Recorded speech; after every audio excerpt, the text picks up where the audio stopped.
अपराधियों को cover fire देने का प्रयास। देखिए, दोनों दल एक दूसरे के अपराधियों को कवर फायर दे रहे हैं। जैसे अपराधी लोग आते ना, कहते मैं ये काम करूंगा तो तुम यहां पे अटेंशन डाइवर्ट करना और तुम ये अटेंशन डाइवर्ट करना। तो मैं अखिलेश यादव जी से भी कहना चाहूंगा कि आप जो PDA का नारा देते थे, वैसे इसकी परिभाषा वो लोग अपने सुविधानुसार समय समय पर बदलते रहे हैं। कभी ए का मतलब अल्पसंख्यक हो जाता, कभी वो कहते हैं ए का मतलब आदिवासी है, तो जब से पांडे जी को नेता प्रतिपक्ष बनाया है तो ए का मतलब अगड़ा भी बोलने लगते हैं। पर अब इस घटना के बाद जो उनकी मानसिकता उभर कर सामने आई है, उससे अब ये PDA तो मुखौटा है और इसके पीछे का असली चेहरा है परिवारवादी,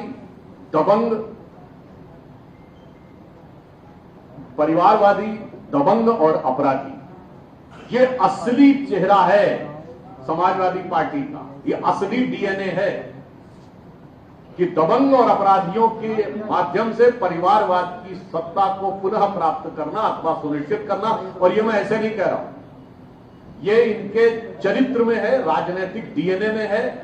और इसके लिए मैं कोट करना चाहूंगा बहुत पुराने और बड़े प्रसिद्ध समाजवादी नेता और शायर हुए अदम गोंडवी, जिन्होंने समाजवादी पार्टी में आए हुए आपराधिक तत्वों से दुखी होकर दो पंक्तियां लिखी थी, वो मैं आपको पुनः स्मरण कराना चाहता हूं।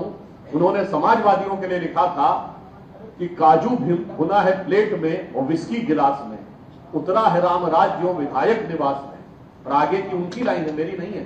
पक्के समाजवादी है तस्कर हो या डकैत, कितना असर है खादी के उजले लिबास। तो ये इनका जो असली चेहरा है वो मैंने उन्हीं के एक नेता और उन्हीं के एक शायर के जबानी मैंने बताने का प्रयास किया। इसलिए मैं सिर्फ ये कहना चाहूंगा कि आज पूरे देश को जागरूक होने की जरूरत है कि ये ऐसे तत्व हैं इंडी गठबंधन वाले, अपराधियों को संरक्षण देने की उस दुर्दांत मानसिकता के प्रतीक हैं, जो संविधान को ही खतरे में नहीं डालती, समाज को भी खतरे में डालती है और किसी भी व्यक्ति की जान को भी किसी भी समय खतरे में डाल सकती है।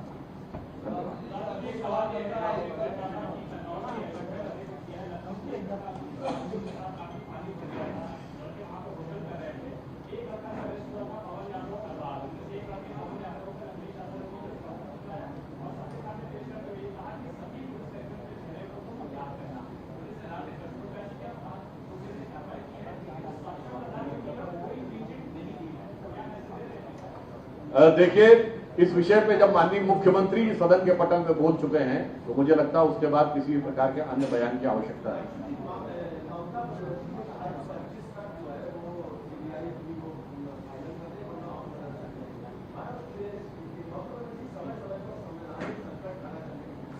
देखिए, बहुत दुखद बात है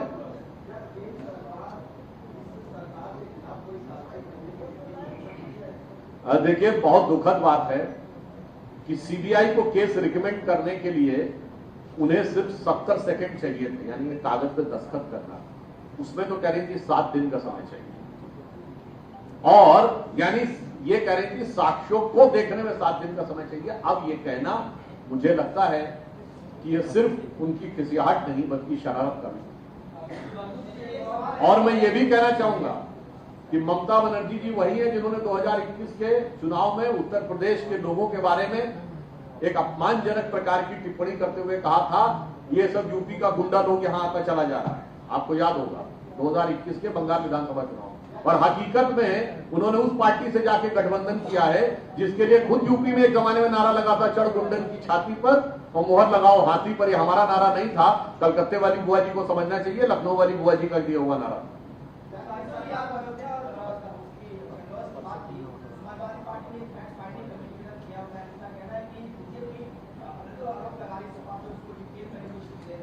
देखिए, समाजवादी पार्टी के इतने फैक्ट्स अवेलेबल हैं, उनको फैक्ट फाइंडिंग नहीं, उनकी कैरेक्टर फाइंडिंग पूरी दुनिया के सामने आ चुकी है। तो किसी भी प्रकार की लिपापोती करने से नहीं हो सकता। जैसे कोई असाध्य रोग को आप चाहें कि मैं कॉस्मेटिक क्रीम पाउडर लगा के दिखा दूंगा तो मुझे लगेगा कि ये व्यक्ति स्वस्थ है और अच्छा है, तो वो नहीं सकता।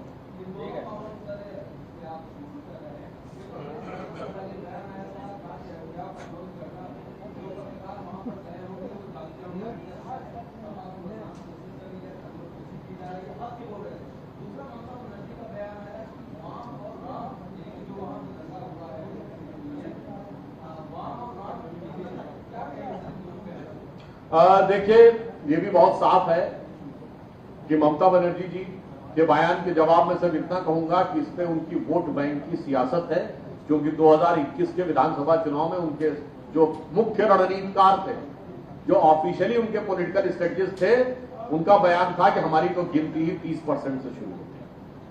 अब सारे प्रबुद्ध लोग समझते हैं कि 30% से गिनती शुरू होने का मतलब क्या है, और बस उसी से इस बयान का अर्थ स्वयं निकाला जा सकता है कि किसके प्रति नफरत और किसके प्रति मोहब्बत उनके दिल में है।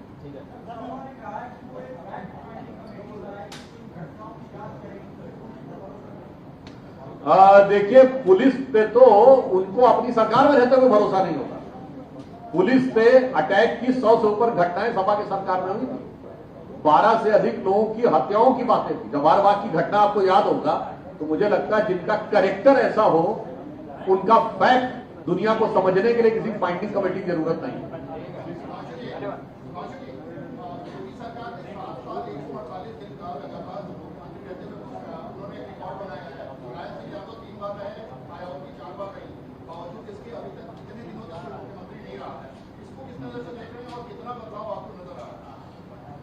मुझे लगता है कि योगी जी के मुख्यमंत्री बनने के बाद उत्तर प्रदेश में इतना बदलाव नजर आया है, जो आपने कहा तो मुझे खुद चीज ध्यान आ गई, और जो आज के इस प्रेस वार्ता से भी स्वतः संबंधित हो गया। आपको याद हो, इन दोनों दलों में अपराधियों के संरक्षण का कैसा संबंध है कि जब मुख्तार अंसारी पंजाब की जेल में थे, पंजाब में कांग्रेस की सरकार थी, तो उसने कोर्ट में अर्जी लगाई थी कि मुझे पंजाब की जेल में रहने दिया जाए, जहां मेरा मुकदमा चल रहा, वो यूपी में नहीं जाना चाहता।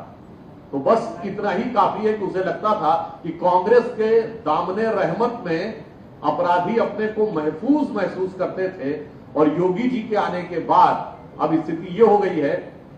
हम तो आजकल दिल्ली ज्यादा रहते हैं, तो पहले दिल्ली में लोग जानते क्या कहते थे जब सपा की सरकार होती थी? उद्योगपति और व्यवसायी जो यहां विकास में भूमिका अदा कर सकता था, वो कहता था मुझे यूपी नहीं जाना, नोएडा के आगे नहीं बढ़ना। आज अपराधी और माफिया कहता है मुझे यूपी नहीं जाना, मुझे जेल में भी रहना है तो यूपी की जेल में नहीं रहना। मुझे लगता है बस इतना बदलाव पर्याप्त है समझने के लिए। और एक और बात कह दूं, जो बदलाव आया है, पूर्वी उत्तर प्रदेश किसके लिए जाना जाता था सपा की सरकार के समय में? प्रचलित चेहरे क्या थे? मुख्तार अंसारी, अतीक अहमद, अबू सलेम, छोटा शकील। क्या उत्तर प्रदेश की इमेज थी?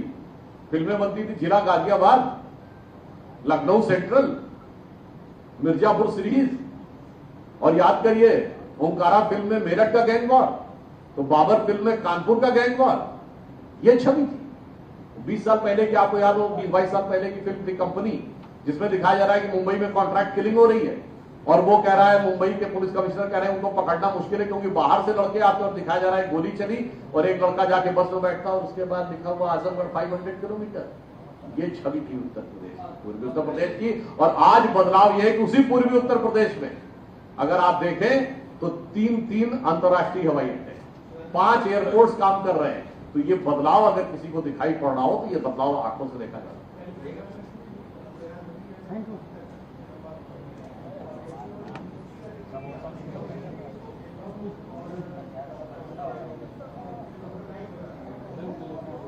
देखिए, आज इस विषय के ऊपर प्रेस है, फिर भी आपने कहा तो मैं सिर्फ इतना बोल देना चाहता हूं, इस 15 अगस्त में प्रधानमंत्री जी के भाषण के बाद पहली बार आपको दिखाई पड़ा कि self proclaim champions of secularism, यानी सेकुलर के स्वयंभू जो नायक हैं, उनको पहली बार सेकुलर शब्द से आपत्ति होती हुई दिखाई पड़ा।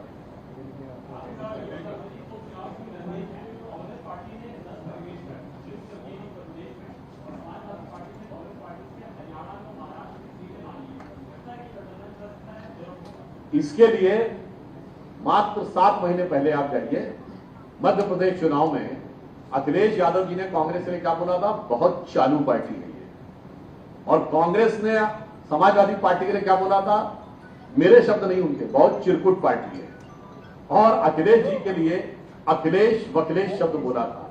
तो दोनों के दिल में एक दूसरे के लिए क्या है? और मैं फिर कहना चाहूंगा, ये जो कांग्रेस की ताकत बढ़ी है, ये समाजवादी पार्टी के लिए बहुत बड़ी चुनौती है।